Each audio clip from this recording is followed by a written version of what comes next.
Bien, como les hemos dicho antes, con nosotros está José María Pérez, candidato a la alcaldía de Gijón por el Partido Socialista.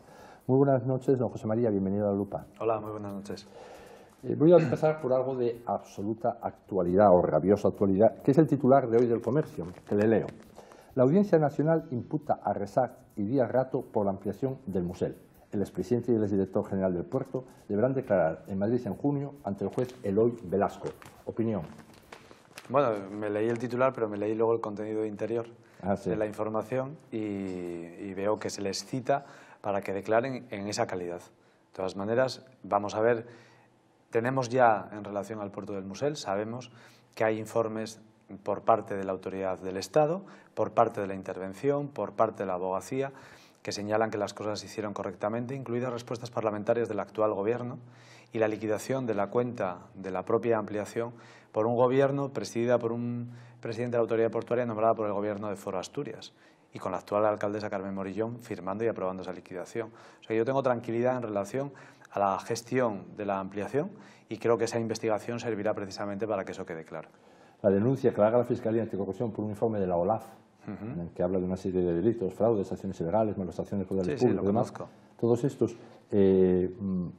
no tienen ningún tipo de fundamento, no los ve consistentes usted como valoración política. Una cosa es que haya alguien que lance acusaciones y otra cosa distinta es que esas acusaciones tengan o no tengan un fundamento y sobre todo que haya una respuesta para ellas.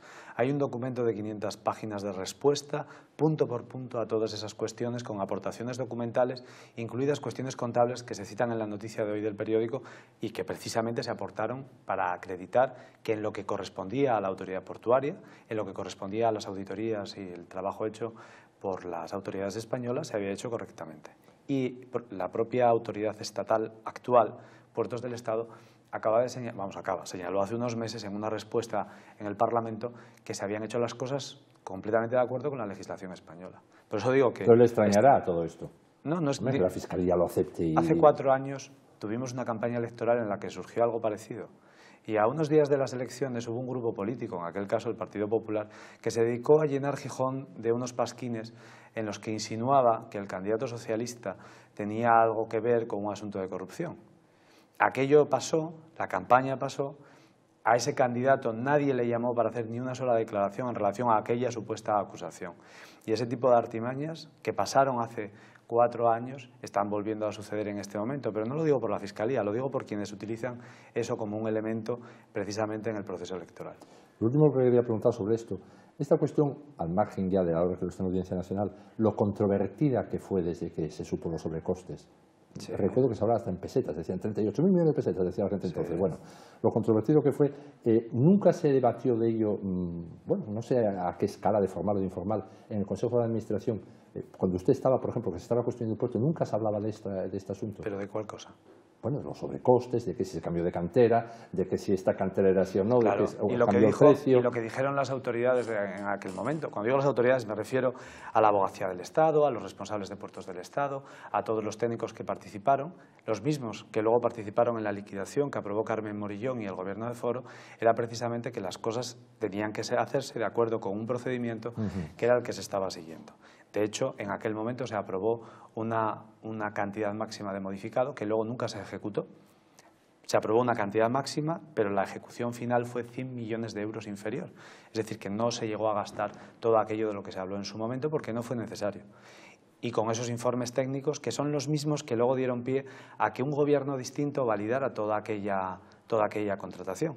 Y digo lo de la validación porque cuando Carmen Morillón aprueba la liquidación de las cuentas, cuando el presidente es Emilio Menéndez, que era interventor del Estado y que por lo tanto conocía perfectamente las obligaciones legales que llevaba aparejadas, lo hicieron porque entendían que todo estaba correcto. De lo contrario, deberían de haber actuado de otra manera, como acaba de hacer hace unos meses el presidente del puerto de Las Palmas de Gran Canaria cuando vio que había una actuación que consideraba que era irregular. Pues no hicieron la liquidación. Ya, pero bueno, los que están en la autoridad portuaria no auditan todo lo que hacen. Sí, lo hacen. El que era presidente del puerto de Gijón había sido interventor. Había sido, pero no... Interventor que había intervenido en las cuentas del museo. Lo recuerdo. No era una persona ajena al conocimiento de lo que sucedía allí. Esto no es una acusación hacia él, es una descripción porque era una persona que conocía lo que pasaba en el puerto y que además quiso conocerlo con más profundidad cuando llegó a a la presidencia, lo cual me parece muy normal. O sea, que total tranquilidad con esta denuncia de la OLAF y que la Fiscalía la haya retomado. A mí lo que me preocupa en esto es exclusivamente que el puerto se convierta en aquello para lo que se creó. El puerto es un elemento que tiene que ayudar a la dinamización de la actividad económica de esta ciudad. Y el propio ayuntamiento tiene que ser un agente que contribuya a eso y que empuje ese proceso. En estos 4 años, el Ayuntamiento de Gijón, en relación al puerto, ha prestado muy poca atención. Muy poca. Ha prestado poca atención cuando hablábamos de la autopista del Mar y de sus problemas, ha prestado poca atención cuando teníamos que plantear y exigir al Ministerio que la regasificadora de Gijón entrase a funcionar, cuando el Ministerio estaba paralizando Gijón y autorizando que se ampliase Bilbao o el Ferrol. Y hay otros muchos procesos en los que el Ayuntamiento podía haber incidido precisamente para que el puerto jugase ese papel, el de motor de la actividad económica, el de motor logístico que ayuda a añadir competitividad a nuestra industria. Iba a preguntarle otra cosa, pero como usted me introdujo esto del puerto, voy a preguntarle por cosas que iba a preguntarle del puerto, la autopista del Mar, si le parece. ¿No le parece que el Principado no prestó ninguna atención? El presidente del Principado no se recuerda ni una declaración sobre el museo ni sobre la autopista del Mar. Sí, sí. ¿Sí? Sí que las Debe hay. ser una letra tan pequeña que no la ven mis ojos. Bueno, el tamaño de la letra la deciden ustedes, que son los que hacen el periódico. Y deciden si tiene titular más grande, más pequeño, si va en la página 1 o en la 25. Pues debió ser una cosa tan... Pero, habló de Belén Fernández, pero no él. Y el presidente también, en varias ocasiones. Y gestionó cuando se perdió. Y no solamente eso, sino que además tuvo algunas comunicaciones con el presidente del Gobierno de España, que aunque no tuvo ningún interés en reunirse con el presidente asturiano, más allá de una vez, tampoco tuvo el apoyo, me refiero al presidente asturiano, del propio ayuntamiento precisamente para esa exigencia.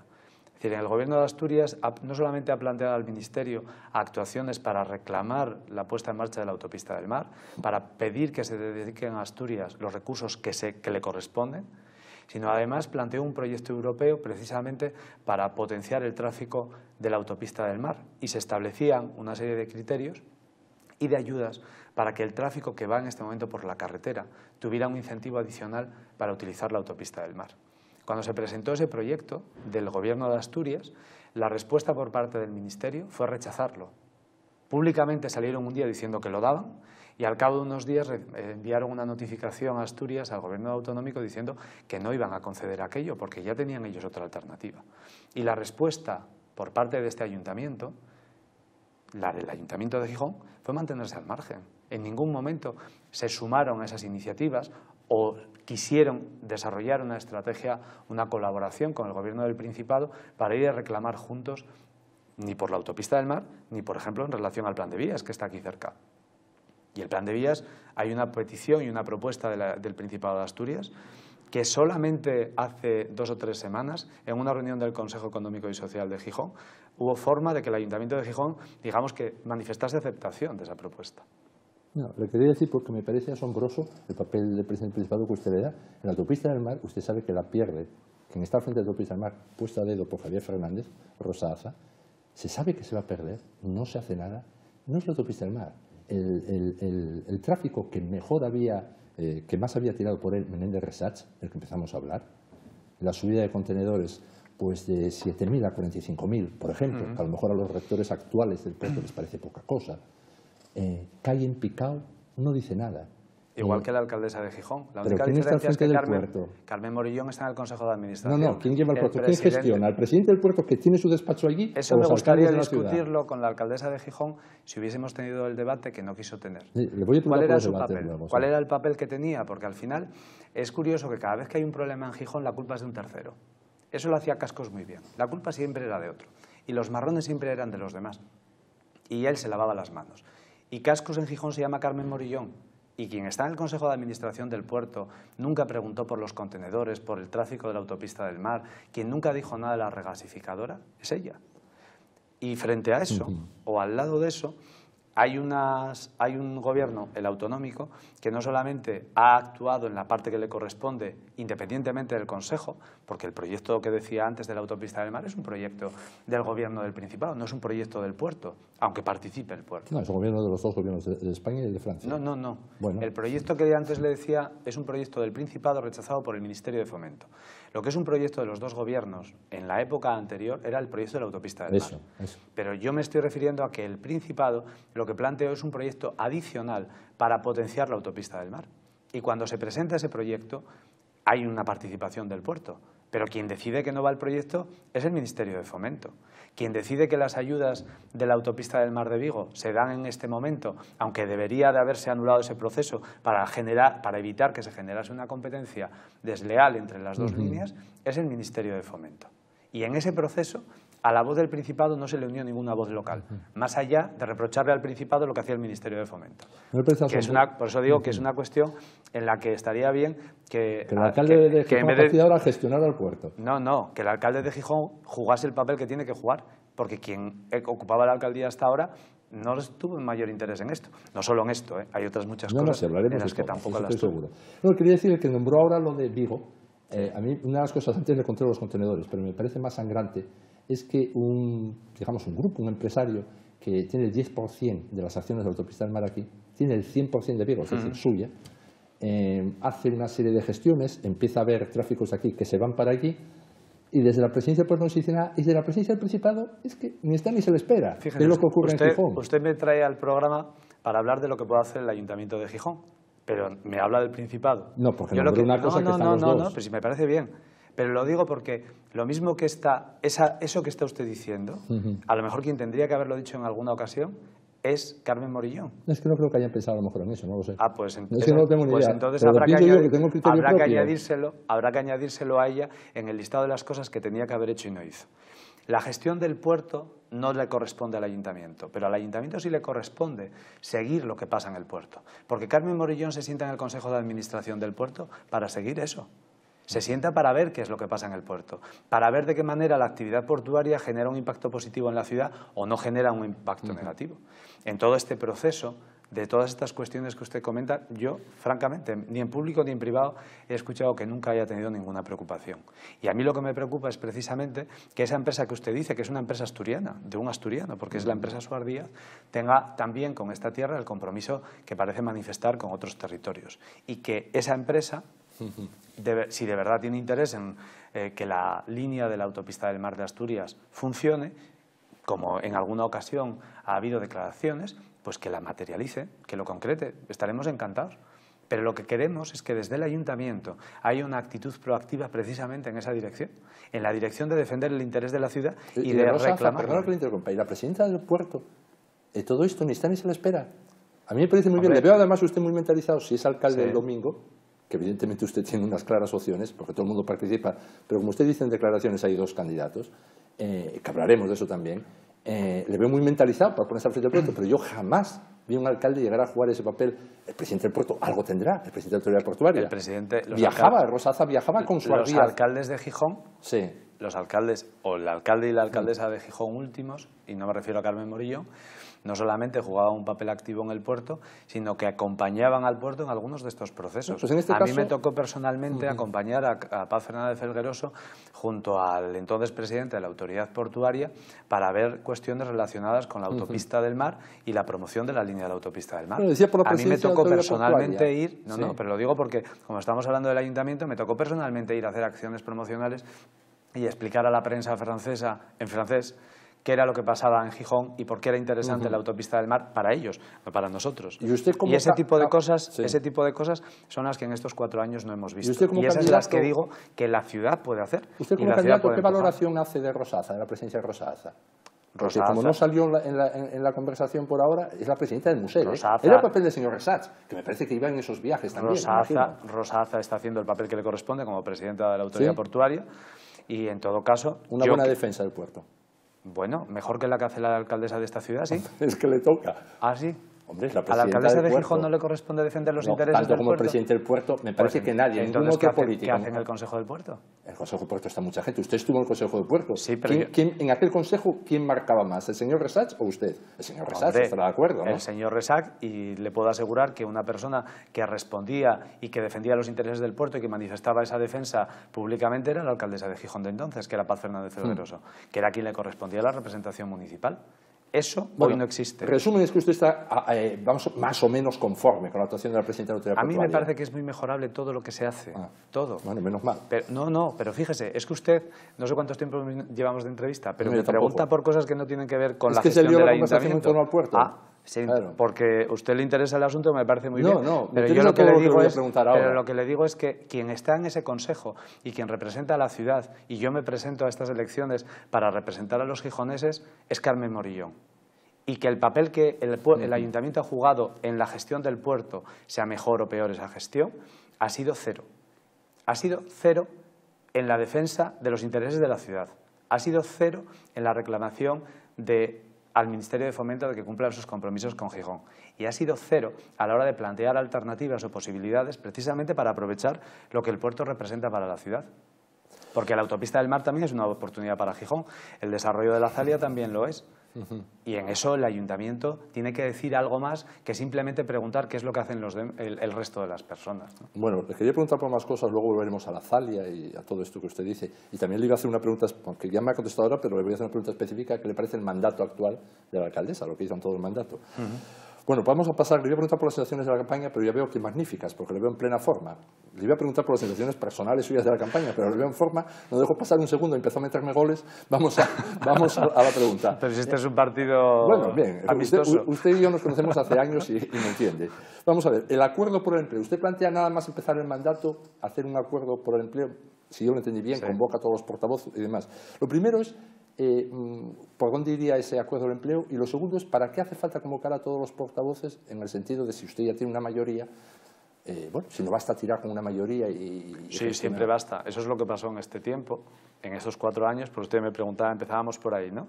Pues en estos 4 años hemos vivido una situación en la que alguien ostentaba el gobierno de la ciudad, no tenía mayoría en las instituciones, no quería hablar con ningún grupo político y actuó permanentemente buscando más el enfrentamiento que la colaboración. Y nosotros decimos que a eso hay que pasar página. Decimos que la primera prioridad de esta ciudad en este momento, de quienes viven en Gijón, de quienes estamos aquí, es el empleo, la falta de empleo y la necesidad de generar más actividad. Y planteamos que eso requiere un acuerdo amplio, un acuerdo que vaya más allá del equipo que gobierne la ciudad, y eso es lo que comprometemos.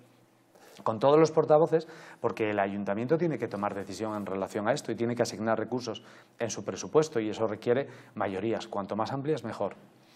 ¿Y en qué líneas? Me preguntaba. Tiene que ver con la formación. Con la formación hay casi 30.000 personas en desempleo a las que en este periodo se les han recortado por parte del ayuntamiento los recursos en formación y se le han recortado las oportunidades en planes de empleo y necesitamos aumentarlas. Tenemos que hacer una formación adecuada a lo que puede haber de demanda en el mercado y por lo tanto tiene que ser una formación que lleve acreditados las certificaciones correspondientes para facilitar esa inserción, que tiene que ver con los planes de empleo, pero que sean de verdad. En el 2014 este ayuntamiento no contrató una sola persona en planes locales de empleo. Se contrataron los del Principado, pero los del ayuntamiento se contrataron el 1 de febrero del 2015. Tiene que haber planes de empleo que además tengan un componente vinculado a esa formación. Es decir, que no estamos hablando de un plan de empleo para colocar baldosas en la calle. Estamos hablando de planes de empleo en sectores que tienen relación con la vida de la ciudad, con lo que puede hacer el ayuntamiento, pero que tengan ese componente formativo y de actividad práctica. Aquí hicimos planes de empleo relacionados con la gestión documental, con tecnologías de la información, con el sector audiovisual y necesitamos poner en marcha planes en este momento en líneas, digamos, que tengan una respuesta a una posible demanda. ¿Usted va a hacer también si me permite, solo dos cuestiones más, porque esta es una parte, pero cuando hablamos del empleo, hablamos, por ejemplo, de la reforma en profundidad del propio ayuntamiento.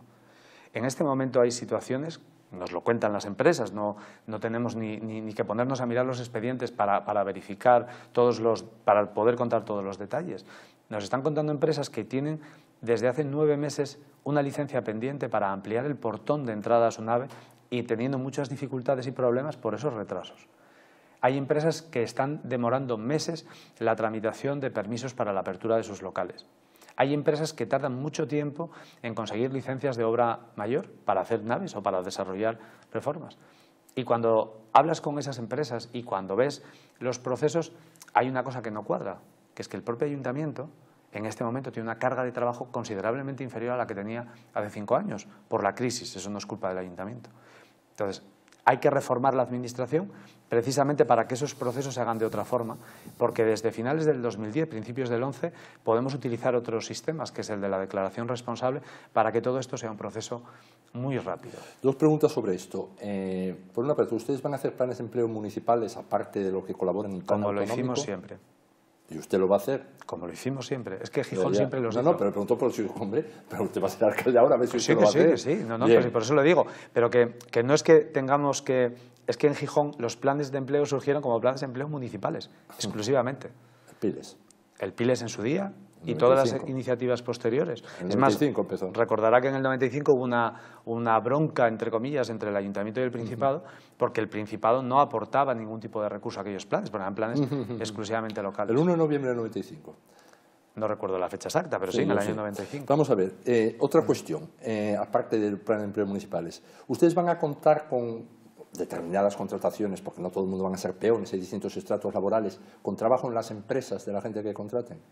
Tenemos que ver, claro, por supuesto, pero es que, fíjese, usted se remontaba ahora al año 95 y está bien la referencia para lo que le voy a contar, porque cuando hablamos de los planes de empleo, siempre el subconsciente hace que nos vayamos a pensar en el plan Piles, que es lo que todo el mundo tiene en su cabeza.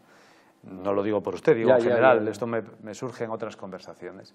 Cuando hablamos de programas de empleo, estamos hablando de planes de empleo al estilo de lo que decía antes, estamos hablando de ayudas que tienen que ver con la inserción de personas que tienen formación pero que no tienen esa experiencia y por lo tanto esas personas lo que necesitan es un apoyo para que sean incorporadas por las empresas y puedan tener una primera experiencia. El primer programa que se hizo en Gijón en esa materia empezó en ese periodo que usted decía, en el periodo 95-99, que fueron los programas para titulados con contratos en prácticas. Y fue un programa que funcionó francamente bien en un momento en el que parecía que se empezaba a recuperar la situación económica y queremos recuperar una parte de esos programas para desarrollarlos en este momento, con personas que participaron en los programas de empleo y con otros que no. ¿Usted no piensa que una ayuda al empleo, al menos pensando en las empresas, es la bajada de impuestos? Claro. La reforma y la revisión del sistema impositivo que tenemos, por pero supuesto. Que acabe en bajada, porque reforma claro, pero se puede hacer de muchas maneras. Hace no demasiado tiempo se planteó por parte del Gobierno de España una revisión de todo el sistema fiscal español.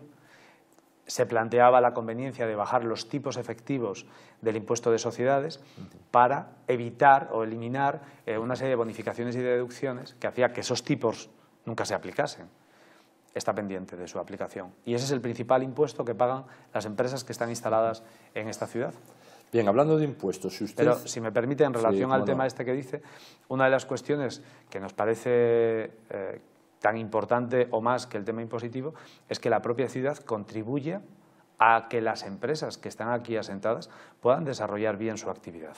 Eso tiene que ver con lo que antes decía de la reforma administrativa para convertir el ayuntamiento en un instrumento ágil, pero tiene que ver también con el hecho de que apoyemos el desarrollo de la propia actividad emprendedora.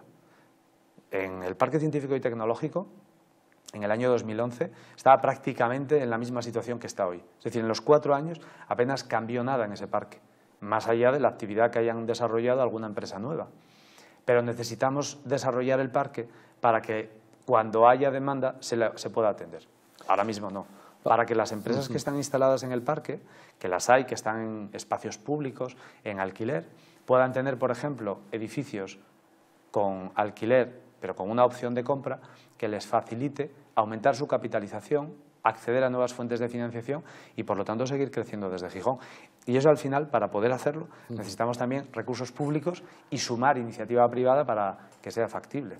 Vamos a ver, como le acabo de preguntar por los impuestos, quería ver en lo concreto, porque aquí todos los candidatos se me escapan un poco, hacen una filosofía y luego ya hay que volver a repreguntar. ¿Usted es alcalde o alcalde con absoluta capacidad de disposición, con mayoría absoluta, bien de su partido o por una coalición? ¿Usted en qué punto sitúa el tratamiento del IBI y de la plusvalía? Mire, antes de tomar decisiones en relación a los impuestos, la primera decisión que tenemos que tomar es qué servicios públicos queremos prestar a la ciudadanía. Hombre, todos los que hay. No, los que queramos. Quiero decir, pueden ser los que hay, pueden ser más o pueden ser menos. Y esa primera decisión la tiene que tomar el ayuntamiento. Mi opinión, el Ayuntamiento de Gijón tiene que prestar servicios públicos suficientes para garantizar que la ciudadanía puede ejercer los derechos que le recoge la propia legislación, que le recoge la propia Constitución. Y eso tiene que ver con atender necesidades como las que decía antes, con el empleo, con la vivienda, con la cultura, con el desarrollo económico. Y por lo tanto, nosotros lo que planteamos es que una de las primeras tareas que tiene que hacer la nueva corporación es desarrollar un plan financiero para este periodo donde precisamente a esas necesidades le pongas un número al lado. una valoración económica para ver cuál es el nivel de ingresos que tiene que tener la ciudad para atenderlo. Entendemos que hay impuestos que están en proceso de revisión. El IBI se va a reducir en el año en el que estamos, en el recibo de este año, gracias a una enmienda presentada en el año 2014 por el Grupo Socialista. En el año 2013, es decir, cuando hubo que decidir el IBI que pagamos el año pasado, el Grupo Socialista presentó una enmienda que rebajaba el IBI y fue rechazada tanto por el Partido Popular como por Foro Asturias. Pues en el año 2015, cuando tengamos que tomar decisión respecto al año 2016, tenemos que ver el impacto de la bajada de los valores catastrales para ver cuál es el efecto sobre la recaudación y decidir, en función de esas necesidades, cuál es el tipo que hay que plantear precisamente para pagar el impuesto en el año próximo. Bueno, se calcula que tal como está la cosa, un 8% menos habrá que pagar este año de media. Un 8% menos respecto a una subida del 12% del año pasado. Es Bien, decir, pero quiero decir, con ese dato, usted, el IBI, si está en el 0,45, como alcalde, ¿dónde lo coloca? Pues a lo mejor no hay que colocarlo en ningún sitio. Dejarlo donde está. Claro, vamos a ver, dejarlo donde está no, es que le vuelvo a lo mismo que le decía antes. Si nosotros tenemos, este año se van a juntar dos efectos. El efecto de la propuesta hecha por el Grupo Socialista de rebaja de los tipos del IBI, que eso ya implicaba sobre los valores catastrales una reducción del precio del recibo, y, adicionalmente, el efecto de una bonificación, de una reducción de los valores catastrales que deriva de una normativa del Estado. Bien, pues vamos a ver cómo quedan esos valores catastrales para ver cuál es el resultado de esa operación. Vamos a ver si estamos hablando de una reducción de los recibos y de la recaudación global, que subió más de un 20% durante los 4 años de foro, o si estamos hablando de que estamos en una situación equilibrada. Por eso le digo que no es una cuestión, nosotros no vamos a hacer campaña diciendo si el punto tiene que ser el 0,40, el 0,43 o el 0,... Bueno, es que el ciudadano quiere saber esas cosas. Aquí, y cuando estaba Cameron buscando el voto. Sí, sí, me parece muy bien. Saber, ya sé que hay que hacer estudios, claro que tiene que hacer pero estudios. Por esa razón, nosotros le hemos dicho siempre a la ciudadanía, siempre les hemos dicho que nosotros no estamos planteando hacer rebajas de impuestos, que nosotros estamos planteando a que los impuestos que la ciudadanía pague sean acordes con los servicios públicos que esa misma ciudadanía reclama. No, si no digo que lo bajara, como si lo sube, pero quiere saber las cantidades... No, pero es que... Ya dijo que puede quedar a lo mejor en ese punto. Fíjese que Gijón siempre tuvo, en las ciudades españolas de más de 50.000 habitantes, Gijón siempre estuvo en la parte baja del IBI, del IAE, de la viñeta y de todos los tributos. Y vas a ver Oviedo, 0,70 y tantos, 0,80 en otros lados. Y los gobiernos eran socialistas. Vamos a ver, el puesto de plusvalía, que también le pregunté por él. Que ayer, por ejemplo, un candidato que le entrevistamos aquí decía que a cero, que vamos, que el candidato del Partido Popular. El Partido Popular siempre reduce a cero los impuestos cuando está en la oposición, pero luego donde gobierna los impuestos suelen ser bastante más altos que en el resto de las ciudades. Aquí nunca tuvo ocasión. Aquí no, pero usted acaba de citar Oviedo, no lo cité yo. Sí, pero... Cuando yo escuchaba en Asturias hablar de impuestos a Foro Asturias, hablaba de que había que bajarlos, pero al mismo tiempo los concejales y la alcaldesa Carmen Morillón estaban hablando de que había que subirlos y que no había que jugar con los impuestos, que había que garantizar la financiación. Bueno, pero le pregunto por la plusvalía. En plusvalías nosotros hicimos una propuesta que fue aceptada por el Pleno, la hizo el Grupo Municipal Socialista, para rebajar la plusvalía y evitar precisamente ese efecto de los valores catastrales que antes estábamos comentando. Eso se aplicó en el año 2014 y hay que seguir analizando, como antes le decía, cuál es el efecto de los valores catastrales, porque a lo mejor hay que seguir corrigiendo la plusvalía para que no genere problemas a algunas familias. Aquella aplicación generó un problema porque el retraso del Gobierno en aceptarla implicó que en el año 2014 hubiera personas que en el mes de enero pagaron un tipo de plusvalía determinado y quienes le hicieron la liquidación en el mes de marzo pagaron otro. Y generó agravios serios por una irresponsabilidad de Foro que no quiso aceptar aquella propuesta que habían presentado los socialistas en su momento. Vamos a ver, sobre bienestar social, capítulo también importante, como usted decía, empleo y bienestar social, de los más seguidos por la gente, como es normal. ¿Qué plantean ahí? Ya sabe usted que hay muchas cosas, ayudas de emergencia, teleasistencia, en fin, de todo. ¿Qué plantean novedoso, que no esté en este momento? En fin, ¿qué considera usted más relevante de su programa en esto? Bueno, ¿sabe qué pasa? Que en el tema de política social, lo mismo que pasa en empleo y lo mismo que pasa en otras muchas áreas del ayuntamiento, nosotros lo que estamos planteando es que hay que darle la vuelta como un calcetín a las cosas que se están haciendo. Es decir, no es una cuestión simplemente hacer un listado de cosas concretas, es que lo que se está haciendo en general está generando muchos problemas. A ver, dé la vuelta a ayudas de emergencia. En este momento, no es ayudas de emergencia, estoy diciendo el conjunto. Por ejemplo, cuando nosotros nos reunimos con algunas ONGs como Cáritas, Cruz Sí. Roja, por citarle algunas de las más conocidas, Sí. nos cuentan cómo la estructura y el servicio municipal Sí. está funcionando mal.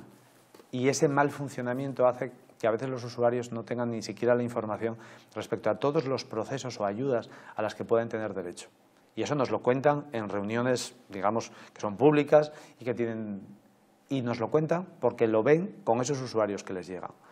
Eso quiere decir que necesitamos reorganizar lo que hacemos en la Fundación, que necesitamos reorganizar los efectivos porque tenemos a los trabajadores o a las trabajadoras sociales absolutamente saturados y porque necesitamos además dedicar o ejecutar los recursos que ponemos en ese capítulo. Cuando hace unos meses usted me entrevistaba y hablábamos de estos temas, no sé si lo recuerda, sí, como no me acuerdo, en el mes de octubre, cuando hablábamos de esto, yo le decía que las ONGs en Gijón están cumpliendo su función y que lo están haciendo de una forma más que sobrada, y el ayuntamiento no. Y hoy le vuelvo a repetir exactamente lo mismo. Cuando Cruz Roja desarrolla un programa en el que ayuda a familias con escasos ingresos, lo financia con sus recursos. Y mientras tanto, el Ayuntamiento de Gijón deja 2,5 millones de euros sin gastar en los programas de la Fundación de Servicios Sociales. Entonces, eso tiene que ver con la revisión de la manera en la que se fijan los objetivos en política social, con que las ONGs que están desarrollando ese trabajo en la ciudad participen en esa decisión, con que fijemos líneas de trabajo comunes y las desarrollemos conjuntamente, con que eliminemos trabas burocráticas que están generando muchos problemas a estas entidades que colaboran con la propia ciudad. El otro día me contaba el albergue Covadonga algunos episodios que estaban viviendo. Tiene que ver con el hecho de que seamos más ágiles en la tramitación de estos procesos. Tiene que ver con que atendamos a la infancia y no nos acordemos de hacer un plan de infancia 3 días antes de unas elecciones, que es lo que pasó con un acuerdo municipal de ayer. Tiene que ver con que a las personas mayores, cuando decimos que les hacemos un programa para atenderles, lo hagamos. El año pasado el 90% de ese programa quedó sin ejecutar. Tiene que ver con que atendamos las necesidades distintas que existen hoy, porque antes las personas mayores tenían unos perfiles determinados, pero el envejecimiento de la población está haciendo que haya problemas en relación a la dependencia mayores y que, por ejemplo, sea necesario que esos programas se complementen con ayudas a la rehabilitación en las viviendas. Porque en algunos casos son viviendas antiguas que, por ejemplo, una cosa tan simple como tener una bañera representa un obstáculo serio y eliminarla y convertirla en un plato de ducha ayuda y facilita la vida de las personas que están dentro. Entonces, hablamos de una revisión global que afecta a todas estas cuestiones que le digo y a otras muchas que podemos entrar en el detalle si quiere. Sí, lo que pasa es que usted ahora me hizo todo un discurso de enmienda, pero yo quería preguntarle, ¿usted qué es lo más relevante? Se está haciendo todo mal y se margina la Cruz Roja y otros ONGs. Bueno, pero ¿qué es lo más relevante? No, yo no dije que se marginara, yo lo que dije es Bueno, que sí, que no se le pagan el dinero ellos por su cuenta. Claro, que lo pagan por su cuenta porque tienen recursos propios, bueno, pues, y que el ayuntamiento, que podría reforzar no esos les da recursos, ayudas. no lo está haciendo. Bueno, pues eso más o No menos está, es marginar. No está, bueno, no, eso es lo pone usted en su... Bueno, no me lo ponga. así lo traduzco. Yo lo que le digo es que el ayuntamiento puede hacer las cosas de una manera distinta. Y sí. Eso empieza, para empezar, comienza poniendo encima de la mesa cuáles son los objetivos que tiene el ayuntamiento y estas entidades. Hay una red en Gijón de lucha contra la exclusión social y contra la pobreza. Son 7 organizaciones, así. Claro, y el ayuntamiento. Y la reclamación que nos hacen, ¿cuál es? Oiga, el ayuntamiento que ejerza su papel. Y su papel no es estar en la reunión como uno más. Su papel es el de impulsor, el de facilitar la coordinación, el de generar recursos. Y no lo está haciendo. Entonces, no es un problema de una enmienda.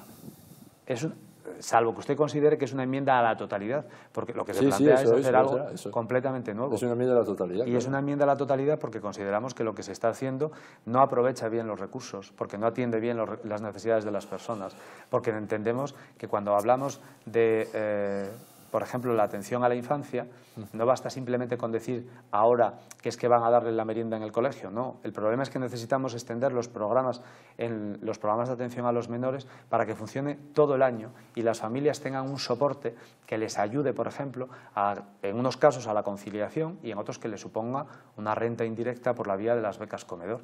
Y eso implica no solo la apertura de los colegios, implica que durante todo el año tengamos actividades dirigidas a esos colectivos que ayuden a las familias. Digo, podemos entrar en todos los detalles que usted quiera. No, ya, pero llevamos 33 minutos. Si nos extendemos mucho en bienestar social, nos quedamos con lo social, pero sin bienestar. Vamos a otra cosa que me imagino que usted tendrá ganas de hablar, que es del Plan General de Ordenación, del urbanismo. Sí. Bueno, vamos a ver, le vuelvo a preguntar lo mismo que antes. Ya sé que todo lo que se hizo hasta ahora está horrible, pero vuelvo a preguntar, usted es alcalde, es lo mismo, que es lo que trataba de decir en bienestar social. Usted es alcalde. Sabe perfectamente la situación que recibe el urbanismo. aparte de todo lo que va a decir, le pregunto una cuestión inicial. Usted, si llega ahora, ¿retoma el urbanismo donde lo dejó el último equipo socialista o lo retoma donde lo acaba de dejar el equipo de Foro? ¿El equipo de Foro dónde lo dejó? Bueno, pues en esa tramitación que no llegó a la tramitación inicial. O sea, en ningún sitio. Bueno, pero hombre, usted puede recoger los papeles ahí, en algún lado estará. No, perdóneme. Hace 2 años hubo una sentencia del Tribunal Superior de Justicia de Asturias que señalaba la necesidad de retramitar el Plan General de Ordenación en un momento concreto. El gobierno actual, Foro Asturias, decidió que en vez de retramitar, que empezaba de cero. Bueno, es una decisión. Hoy estamos en la misma situación que hace 2 años.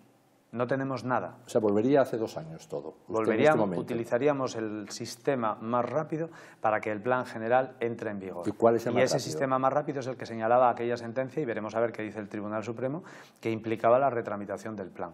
Y en torno a eso, actuar, porque si volvemos a someter a información pública el documento de aprobación inicial, hay que recibir las alegaciones. Habría un plazo de alegaciones ciudadanas, hay que recibir esas alegaciones, estimarlas y tomar una decisión cara a la aprobación final del plan. Y ese proceso es mucho más rápido que partir de cero absoluto, que es la situación en la que estamos hoy. Y en esa situación usted aprobaría tal cual como están los urbanizables o que estaban de Pocello, Granda, Castiello. En el plan general hay una serie de actuaciones que vienen de antes de ese momento que usted está señalando, y respecto a ese plan general que se aprobó en el año 2011, solo hay una cuestión que nos parece en este momento que está claramente, o debería estar claramente, fuera del planeamiento, que es lo que tiene que ver con el barrio del Muselín. Esa es la única cuestión en la que hay que corregir lo que estaba en aquel documento. Lo otro se sigue, tal cual estaba. Bueno, salvo que alguien esté dispuesto a asumir los cientos de millones de indemnizaciones patrimoniales a las que podría haber lugar. Pero yo lo único que le escuché a Carmen Morillón respecto a eso es que habría que hablar con los constructores. Yo creo que si tiene un planteamiento en relación a eso, convendría que lo dijera públicamente. No, hombre, pero quiere decir, vamos a ver, la gente que nos escucha, el muro de Cabueñes sigue tal cual estaba, con la gente a favor y la gente en contra. Castiello, el desarrollo, no sé si eran 4.000 viviendas, con la gente a favor y la gente en contra. La gente, cuando usted habla de la gente, imagino que usted habla de las personas que están en el entorno. Sí, bueno, es que hay gente por ahí política que habla siempre de la gente y ya que debe ser al final la gente son personas. Sí. Y cuando se habla de los desarrollos en distintas zonas de la ciudad, lo que tienen que hacer quienes promuevan esos desarrollos es, entre otras cosas, presentar los proyectos correspondientes. A partir de ahí ya veremos si son muros o si son otras cosas. Lo digo porque, por ejemplo, en relación al plan de Cabueñes, una de las cosas que se estaba comentando, que era de interés de distintas partes, tenía que ver con que ese espacio o una parte de ese mismo espacio urbanizable se convirtiese en ampliación del parque científico y tecnológico, por ejemplo. Sí. ¿Y eso cabría en un proceso de revisión del plan? Pues sí, podría caber. Pero una cosa es eso y otra cosa es si estamos hablando de que en un sitio en el que se había determinado que había un uso residencial, donde las personas que compraron el terreno o las empresas que compraron el terreno a sus propietarios pagaron porque era un uso residencial, sí. Y si alguien ahora pretende decir otra cosa, tiene que explicar cómo va a compensar e indemnizar a esas personas que compraron a sabiendas de que tenía un uso determinado.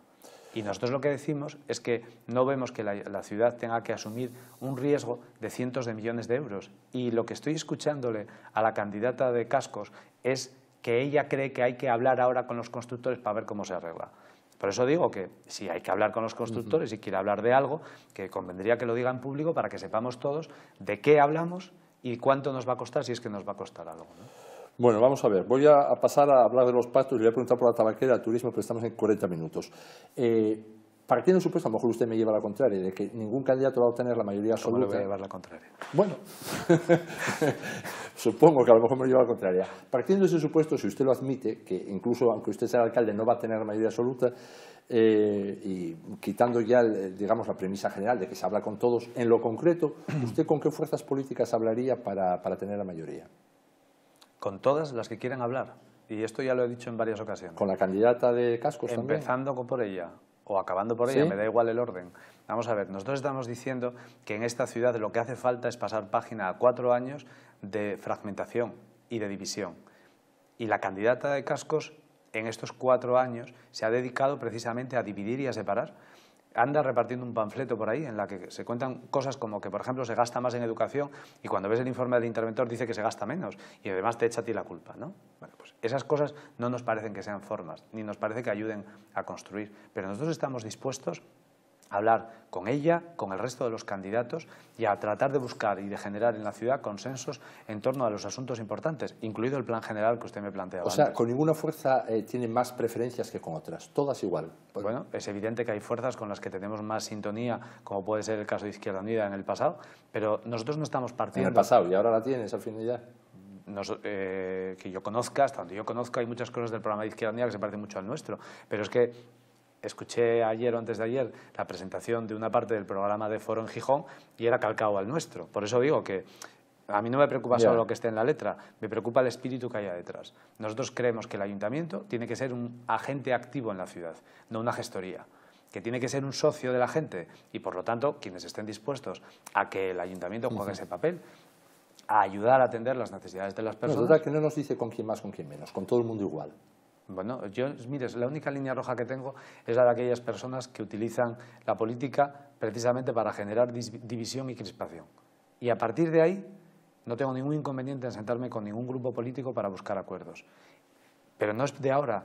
Yo fui responsable de un organismo municipal, que es el Centro Municipal de Empresas, y las cuentas de ese centro, la gestión de ese centro, solía ser aprobada por la unanimidad de todos los grupos políticos. Eso es distinto. Bueno, pero era la excepción del ayuntamiento. Ya, pero ¿qué quiere que le diga? Ese tipo de organismos tienen un fondo político menor que un pleno del ayuntamiento. Bueno, es el que gestionó el Parque Científico y Tecnológico, yo sé que es muy el que importante desarrolló la empresas, actividad. pero... No, lo digo porque al final hay veces que en esto parece como que hay cosas que son imposibles. Pues lo que sea, habrá gente que a lo mejor quiere hacer lo imposible. Esa es su responsabilidad. Pero lo que no va a haber es dejación por mi parte en buscar acuerdos y en tratar de que los acuerdos sean lo más amplios posibles. Espero que quienes estén al otro lado tengan la misma voluntad. Pero desde luego, insisto, por nuestra parte eso no va a faltar. José María, quedan muchas cosas por preguntar, pero pasamos de los 40 minutos. Le veo usted en absoluta forma, dispuesto a por la alcaldía. Ahora falta ver lo que quieren todos los gijoneses que votan el domingo y que, como comentaba antes, pues probablemente esté bastante repartido el voto y nadie tenga mayorías absolutas. En cualquier caso, le digo lo mismo que decimos a todos los candidatos. Mucha suerte, porque los simples ciudadanos dependemos del acierto de ustedes en una buena medida de nuestras vidas. Así que le acompaño. Le agradezco el buen deseo, pero como usted mismo comentó ya en esta misma entrevista, en este momento una buena parte de la ciudadanía en las encuestas manifiesta una simpatía mayor por la candidatura que nosotros representamos y somos la alternativa precisamente para que las cosas cambien en Gijón. Así que el domingo decidirán y a partir de esa decisión los demás trabajaremos. Bueno, pues muy bien, que así sea. Muchas gracias. Bien, pues nosotros hacemos un alto y seguimos con la lupa.